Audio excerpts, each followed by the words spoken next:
அஸ்ஸலாமு அலைக்கும் வரஹ்மத்துல்லாஹி வபரகாத்துஹ். ஏக இறைவனின் சாந்தியும் சமாதானமும் நம் அனைவரின் மீதும் என்றென்றும் உண்டாவதாக. கண்ணியமான சகோதர சகோதரிகளே, ஒவ்வொரு வாரமும் இறைவனுடைய படைப்புகளின் அதிசயங்களை பற்றி பார்த்து வருகிறோம்.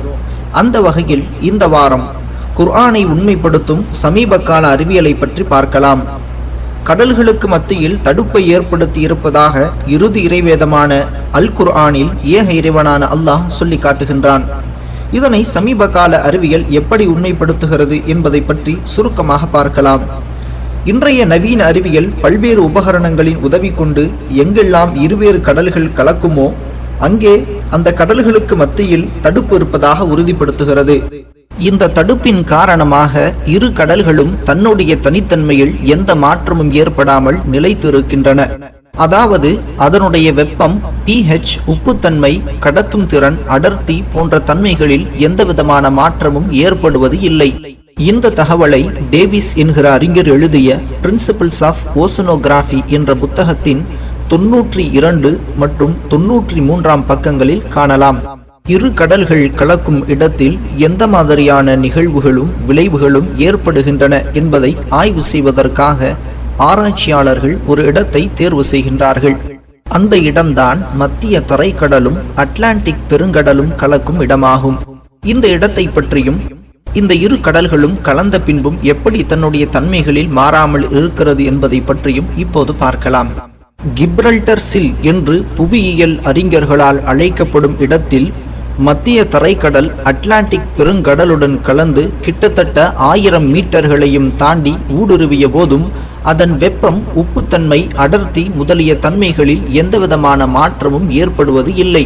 கெனன் என்ற அறிஞரால் எழுதப்பட்ட மெரைன் ஜியாலஜி என்ற நூலின் 43 பக்கத்தில் இந்த தகவல்களை காணலாம்.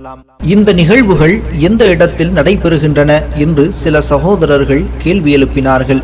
அதனை தெளிவுபடுத்தும் விதமாக அதன் புவியியல் வரைபடத்தை அனைவருக்கு முன்னால் சமர்ப்பிக்கின்றோம்.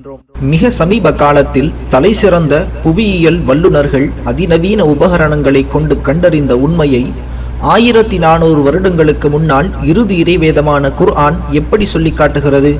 பிஸ்மில்லாஹிர் ரஹ்மானிர் ரஹீம். மரஜல் பஹ்ரைனி யல்தகியான் بينهما برزخ لا يبغيان فبأي آلاء ربكما تكذبان. இரு கடல்களையும் அவனே சந்திக்கச் செய்தான். ஆயினும் அவைகளுக்கிடையில் ஒரு தடுப்புண்டு. அந்த தடுப்பை அவ்விரண்டும் மீறாது. ஆகவே மனித மற்றும் ஜின் கூட்டத்தினரே, நீங்கள் இரு வகுப்பாரும் உங்கள் இறைவனுடைய அருட்கொடைகளில் எதனை பொய்யாக்குவீர்கள்? அத்தியாயம் 55 வசனங்கள் 19-21. கண்ணியமான சகோதர சகோதரிகளே, அறிவியல் வளர்ச்சியே இல்லாத 1400 வருடங்களுக்கு முன்னால் இந்த வசனத்தை குர்ஆன் எப்படி சொல்லி காட்டியது?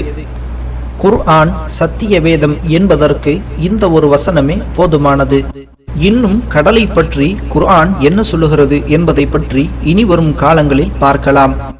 கண்ணியமான சகோதர சகோதரிகளே, ஏக இறைவனான அல்லாஹ் திருமறையில் பல இடங்களில் அவனுடைய படைப்பாற்றலை பற்றி சொல்லி காட்டுகின்றான். இதனை சொல்லி காட்டுவதற்கான நோக்கம் என்ன? நாம் இறைவனுக்கு கட்டுப்பட்டு வாழ வேண்டும் என்பதுதான். நாம் மட்டும் நேர்வழியில் இருந்தால் போதாது, மாறாக உலக மக்களை சத்தியத்தின்பால் அழைக்கக்கூடிய, சொர்க்கத்தின்பால் அழைக்கக்கூடிய அழைப்பு பணியை நம்முடைய வாழ்வின் இறுதி மூச்சு வரை செய்வோமாக. அல்லாஹுவே, எங்களை நேர்வழியில் செலுத்தி அதில் உறுதிப்படுத்துவாயாக. ஆமீன். லா இலாஹ இல்லல்லாஹ் முஹம்மத் ரசூலுல்லாஹ். லா இலாஹ இல்லல்லாஹ் முஹம்மத் ரசூலுல்லாஹ். லா இலாஹ இல்லல்லாஹ் முஹம்மத் ரசூல்